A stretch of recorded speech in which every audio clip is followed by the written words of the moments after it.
Hi everyone, welcome to Reading with Reference. My name is Katherine. I'm one of the reference librarians at the Haverford Township Free Library, and today I've got two book recommendations I want to tell you a little bit about. The first one is a novel called The Cactus League by Emily Nemens. It tells the story of Jason Goodyear, the handsome, famous, uber-talented outfielder for the fictional Los Angeles Lions, as spring training begins in Arizona. Life isn't nearly as perfect for Jason as it seems from the outside, though. He's recently divorced from his wife, who's a kindergarten teacher, and he seems to be unraveling. No one's quite sure if it's the divorce, the pressure of his mammoth contract, or something else entirely. In each chapter, the story around Jason is told by someone close to him. The PA announcer at the stadium, the team's owner, the wives and girlfriends of his teammates, and many more.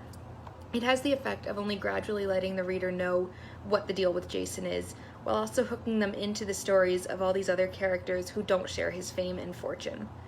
I especially loved the chapter that was alternately narrated by two very different spring training presences: the aging organist who's on the verge of losing his job to an automated organ, and the phenom first overall pick in the draft, an 18-year-old who's finding that success doesn't come as easily in the big leagues as it did in high school. Both of them have to come to terms with a future that looks different than they'd hoped it would, and both get pulled into Jason Goodyear's orbit as he spirals further out of control.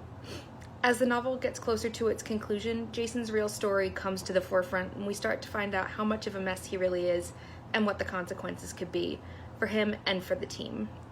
This is a really fantastic novel about how baseball, with all its unpredictability, mirrors life and the different ways that people deal with that. I really enjoyed it. The second book I want to tell you about is Wild Game: My Mother, Her Lover, and Me by Adrienne Brodeur. It's a memoir. So one night on Cape Cod, when author Adrienne Brodeur is 14, her mother Malabar wakes her up to tell her a shocking secret. Ben Souther, best friend of her husband Charles, has just kissed her. This is the start of a years-long affair between Malabar and Ben, which would have been world-changing enough for Adrienne, who is called Rennie by friends and family.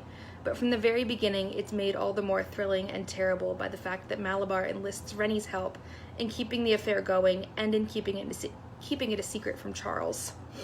Malabar has always been the most important person in Rennie's life, and when her affair with Ben begins, the already blurry boundaries between mother and daughter completely disappear.